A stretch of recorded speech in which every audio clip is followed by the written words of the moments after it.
Organise committee के नसीम खान जी उपस्थित है, हमारे सेक्रेटरी संदीप जी और आशीष दुआ जी उपस्थित है, पूर्व सांसद दलवाई जी है, हमारे साथी चरणजीत सप्रा जी है, नाना गावंडे जी है और हमारी महिला प्रदेश अध्यक्षा संध्या सवालाखी जी उपस्थित है।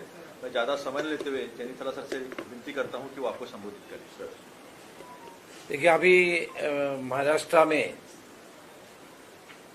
महाविकास आघाड़ी के ऊपर लोग अपना पूरा विश्वास प्रकट करते जा रहे हैं।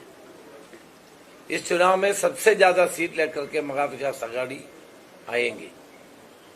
हमने पूरे प्रदेश घूमे, प्रदेश में कांग्रेस के पक्ष में, महाविकास आघाड़ी के पक्ष में एक लहर चल रहे हैं। एक केवल महाराष्ट्र में नहीं, पूरे भारत में एक परिवर्तन की लहर आप देख सकते हैं। नरेंद्र मोदी जी के 10 साल की जो सरकार है, वो सरकार के खिलाफ लोग सोच रहे हैं और महाविकास आघाड़ी महाराष्ट्र में सक्षम है। इसी तरह हर प्रदेश में इंडिया अलायंस के ओर लोग देख रहे हैं और फोर्थ फेज है। ये फोर्थ फेज होने के बाद ये तय हो गया कि महाविकास आघाड़ी महाराष्ट्र में और इंडिया अलायंस इंडिया में अपने सरकार बनाने के लिए तैयार बैठे हैं। मैं एक प्रश्न पूछना चाहता हूं। नरेंद्र मोदी जी ने अपने पार्टी में बताए थे कि 75 एज के बाद कोई पद में नहीं रहना चाहिए। उन्होंने एल.के. आडवाणी को, मुरली मनोहर जोशी जैसे दिग्गज नेताओं को 75 होने के बाद उनके घर पे बिठाए और उनको कोई पद नहीं दिया है। मैं ये जानना चाहता हूं, क्या हमारे प्रधानमंत्री नरेंद्र मोदी 75 होने के बाद क्या वो रिटायर हो रहे हैं और उसके जगह पे अमित शाह को प्रधानमंत्री बना रहे हैं? इसके बारे में तो बताना चाहिए। नरेंद्र मोदी 75 एज पूरा होने के बाद अपना पद छोड़ना चाहिए, क्या नहीं छोड़ रहे हैं? क्या अमित शाह प्रधानमंत्री बनेगा? इसका सवाल बीजेपी को देना जरूरी है, क्योंकि उन्होंने बड़े बड़े नेता जो बीजेपी के जो बनाए हुए बना संगठन को मजबूत करने वाले लाल कृष्ण आडवाणी, मुरली मनोहर जोशी जैसे बड़े बड़े नेता लोगों को घर बिठाया। अभी प्रधानमंत्री इसका जवाब देना जरूरी है। लोगों को धोखा करना बंद कर दीजिए, साफ साफ बता दीजिए उनका आपका मकसद क्या है। आज लोगों के मन में ये सवाल उठ रहे हैं, इसको जवाब बीजेपी को देना जरूरी है। आज की परिस्थिति में हमारे प्रधानमंत्री नरेंद्र मोदी जी ने, आप उनका भाषण देखिए, वो सारे भाषणों में उन्होंने हिंदू और मुसलमान की बंटवारा करने का कोशिश कर रहे हैं। ये प्रधानमंत्री के लिए अच्छा है बुरा है, इस देश की जनता को सोचना चाहिए। प्रधानमंत्री के पद में बड़े बड़े लोग बैठे थे, उसका एक लेवल होता है, लेकिन हमारे प्रधानमंत्री जगह भी, कल भी पश्चिम बंगाल में बोलते हैं इधर मुस्लिम मेजोरिटी हो गया, हिंदू माइनॉरिटी हो गया। तो हिंदू और मुसलमानों में लोगों को बांट करके चुनाव जीतने का उनका ये काम लोग नकारेगा और लोग इसमें पूरा उनके खिलाफ वोट देने के लिए तैयार बैठे हैं। हमारे देश की प्रधानमंत्री है, देश के प्रधानमंत्री को जाति के रिलीजन के ऊपर लोगों को बंटवारा करने का क्या अच्छा है? ये ठीक है? इसके क्या मैसेज जा रहे हैं, दुनिया में क्या मैसेज जा रहे हैं? इसलिए लोगों को ये सोचना चाहिए कि प्रधानमंत्री के सामने कोई उपलब्धियों के बारे में बोलने का नहीं है और लोगों को उन्होंने 10 साल में जो काम किया है उसके बारे में कुछ बताने की नहीं है।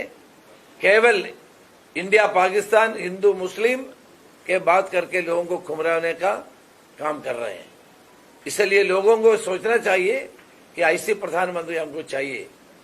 लोगों को सोचना चाहिए बीजेपी और एनडीए के द्वारा 10 साल में जो कुकर्म किया है उसको रिपीट करने की आवश्यकता है या नहीं, इसके बारे में लोगों को सोचना है।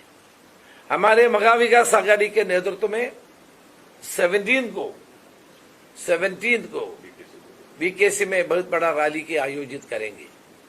उसमें कांग्रेस प्रेसिडेंट मल्लिकार्जुन खड़गे जी और शिवसेना के प्रमुख उद्धव ठाकरे जी और एनसीपी के नेता शरद पवार जी और दिल्ली के मुख्यमंत्री केजरीवाल जी वो पार्टिसिपेट करेगा। That will be our final meeting, that is on 17 तारीख को। 17 को हमारा ये बहुत बड़ा रैली होगा और 18 को संयुक्त वार्ता सम्मेलन, ज्वाइंट प्रेस कॉन्फ्रेंस, इन नेताओं का ज्वाइंट प्रेस कॉन्फ्रेंस मुंबई में होगा। ये बताने के लिए हमने आपको निमंत्रण दिया था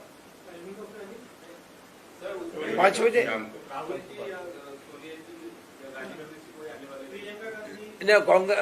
राहुल जी आप जानते हैं कि 20 तारीख को चुनाव लड़ रहे हैं। पहले हम सोचा था कि राहुल जी को इनविटेशन भी दिया था, लेकिन वो रायबरेली में 1 महीना पहले आके गए ना। फिर राहुल जी ने पहले इधर सभा किया था शिवाजी पार्क में। अभी रायबरेली में उनका एक लास्ट फेज का कैंपेन ही है, इसलिए आ नहीं पा रहे। कांग्रेस अध्यक्ष आए। पुणे में जिस तरह से राज कर रहे थे मनसे के प्रमुख, उन्होंने कहा है कि मुस्लिम लोग जो है उनके मौलाना फतवा निकल रहे कि कांग्रेस को वोट करना चाहिए, लेकिन जो गैर ताकते हैं उनके खिलाफ मोदी कार्रवाई कर रहे हैं, इसके लिए ऐसे मुस्लिम फतवा निकल रहे हैं। आपका क्या कहना है? कोई फतवा नहीं लगा रहे हैं, कहाँ लगा रहे हैं? इसमें कोई देश भर में कोई किसी ने फतवा नहीं निकाला है, कुछ नहीं है, निकालने की जरूरत नहीं है। मोदी की भाषण से सब कुछ लोगों को मालूम हो जाते हैं, इसलिए कोई फतवा की जरूरत नहीं है। हमारे प्रधानमंत्री के जो उन्होंने जो भाषण देते हैं वो सबसे बड़ी फतवा है। तो जी 17 तारीख को आपकी मुंबई में सभा होने वाली है। उसी दिन नरेंद्र मोदी छत्रपति शिवाजी महाराज पार्क में बड़ी रैली करने जा रहे हैं मनसे के साथ। करने दो, अनुभव पाएंगे मुंबई को मोदी 2 दिन रहेंगे चुनाव के लिए। करने दो, हमारे हम तो वीकेसी में कर रहे हैं ना, वीकेसी में कर रहे हैं। एक ही दिन 2 रैली है, मतलब चुनाव कोई दर्शन दिखाई दे रही है क्या? अरे प्रधानमंत्री 2 दिन आ रहे हैं, हमको भी करना चाहिए ना। प्रधानमंत्री 2 दिन, प्रधानमंत्री 1 दिन करना चाहिए, 2 दिन कर रहे हैं, इसलिए हमको भी 17 तारीख को हमने आयोजित किए हैं। क्या मोदी लुभा पाएंगे मुंबई के मतदाताओं को? मतदाताओं पे असर डाल पाएंगे नरेंद्र मोदी? कुछ नहीं कर पाएगा, कुछ नहीं कर पाएगा।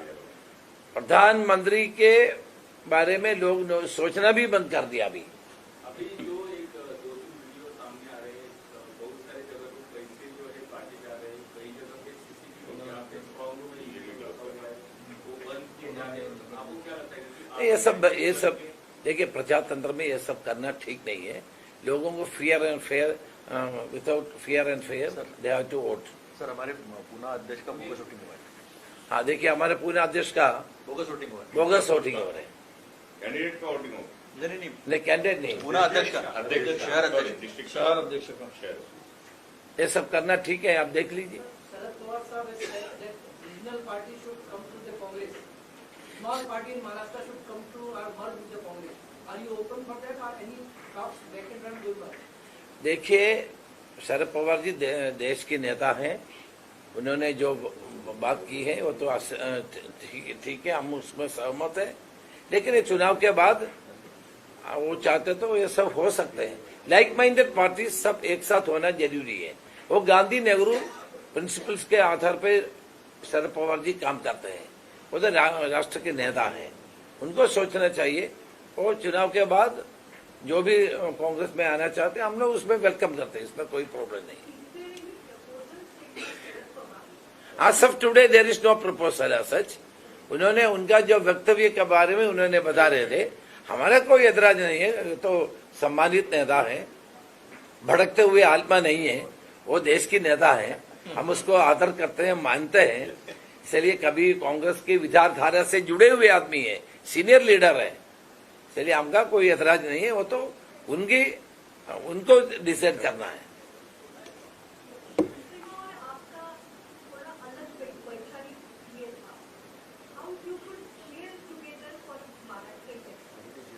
तो देखिए, आजकल देश के बारे में लोग सोच रहे हैं, देश को कैसे बचाएंगे।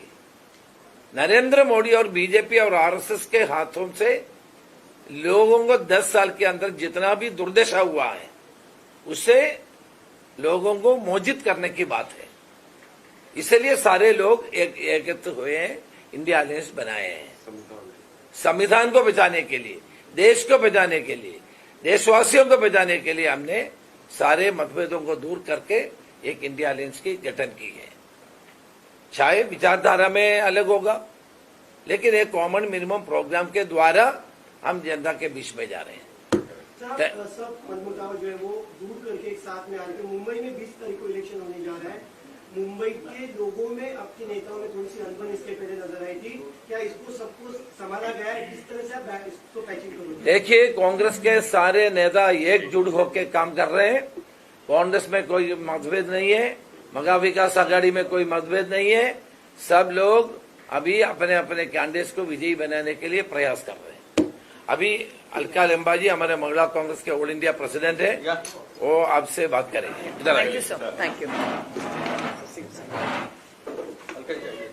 दोनों महिला अध्यक्ष कंटिन्यू करेंगे सर, एक मिनट, अलका जी की प्लेस है अभी। यहीं से कंटिन्यू करते हैं। कंटिन्यू हाँ, ताकि शिविर कर दीजिए। यस कमल